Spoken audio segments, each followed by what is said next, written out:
Hey guys, what's happening? So, thought I'd give you a quick update on my station and my audio interface integration. So in one of my last videos, I showed you how to interface this President McKinley radio with like a USB sound card to do like digital modes and to use the VOX function. You could play like pre-recorded like sounds and whatever. But I wanted to upgrade it to something a lot better. So I actually got the Steinberg. It's actually kind of an older Steinberg too. It's a UR22. But the most important thing is I made sure I had drivers. The latest. It actually has the latest Windows 11 drivers. So they have one driver that supports all their devices. So that was cool. So there's, I guess like Motormouth Maul uses like Live Professor, but the whole point was to kind of mimic Live or Motormouth Maul with the direct injection. So this actually isn't direct injection. And actually, that's one of the things I'm working on. Is I want to learn how to do direct injection. I might not be able to do it with this radio, maybe. This is like one of those newer digital radios, but you might not be able to see this. But on the back of this, I have a 1/4 inch to 2.5 millimeter. I made a custom cable for it. So it just goes straight into the back of the VOX port on the back of the radio. So it actually, well, everything works perfectly. I can do digital modes with it, JS8 call. And it's hooked up to my microphone here. So actually I designed this little microphone stand here. Hope you can see this with the light. So it's obviously 3D printed. I'll put this on my Thingiverse page. I can't remember what this was. It was like some kind of holder thing, but I'll put a link for that too.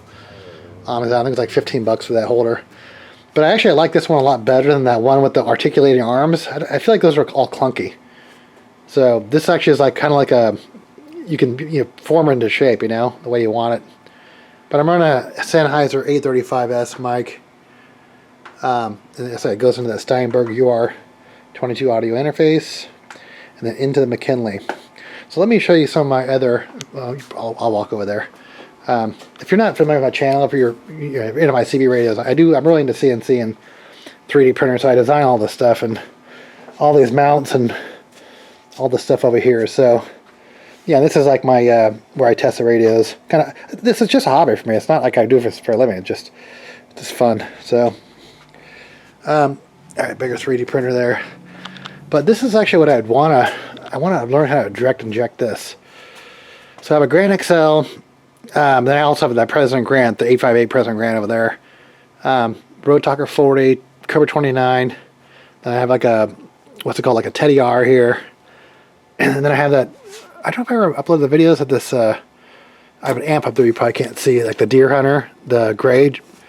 Then this is my custom cooling chassis for my TX100, which I made a video about. And then this is that single tube Allen K1313. But I know RMNLA makes the same thing. But I want to learn how to direct inject this. And I'm trying to get part of like the HiFi Facebook group.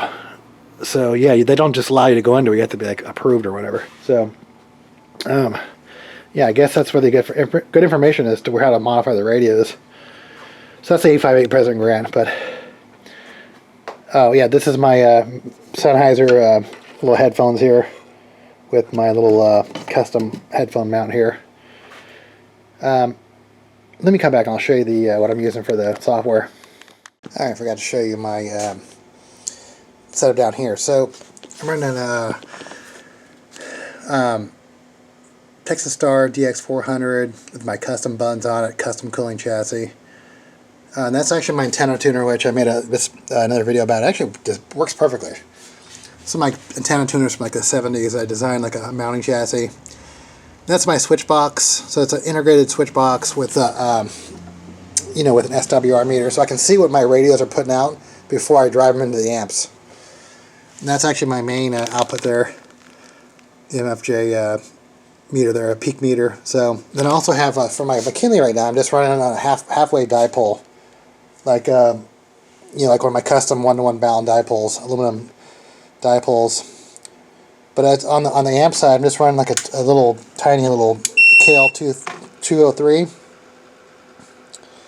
But I might put my Palomar TX100 back in there. So yeah, this puts out about on digital mode is about 120 watts. So it's not, the TX100 is a 2-pill and can put out a little bit more. But I do actually like how small, it's a little compact package here. So all this stuff, except for the 2-meter radio, this is all works together. And all this stuff over here runs on this system over here. Just because this system was experimental, I just wanted to keep it kind of isolated. Alright, so the software I have up right now is GS8 Call. So nobody in the United States actually uses digital modes. I know it's not exactly legal to do that, but yeah, because when they made the laws, I don't think digital modes even existed back then. But yeah, you can see in Europe, it's really popular in Europe, digital modes. But in the United States, it's like nobody. I mean, usually I see like 1 or 2 people on it. But all right, here is what I use here. This is I use voice meter, and 1 2 1 2 1 2. And the mic you can see. So with this one voice meter, I can control like all the sound modulation. It's not the best for if you're really into the voice control, but it does. You can position, voice, color, modulation.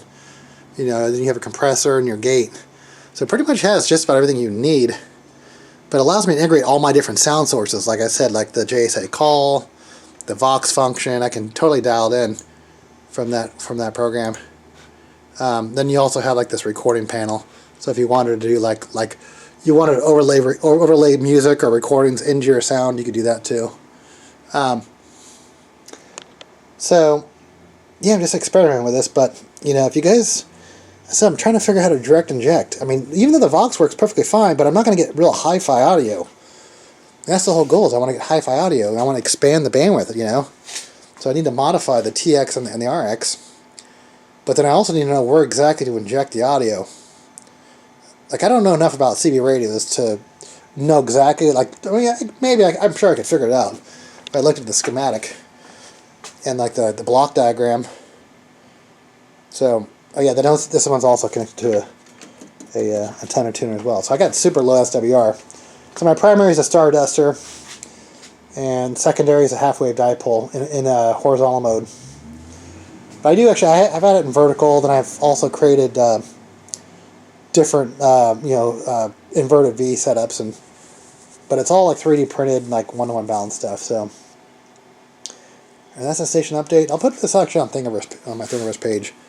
All this stuff. So, all the mounts are up there. I think all these mounts are up there. All these little 3D printed mounts and knobs, and maybe I'll make an update video on like the old versus new CB radios.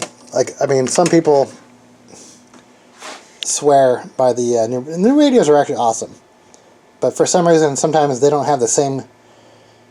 Maybe it's a tone. I'm not sure, but it's this 858 Grant has incredible ears. So if I have a weak station coming in, then I might switch over to the President Grant, you know, because that thing has incredible ears. Alright, so that's an update on what I'm doing here. Yeah, the audio interface is pretty cool. Kind of learning that still. But, yeah, it was a lot better than the USB sound card, you know, this thing right here. Yeah, way better. So, yeah, way more stable. Plus I put ferrites and everything, so to prevent noise, less noise, but alright, awesome, have fun.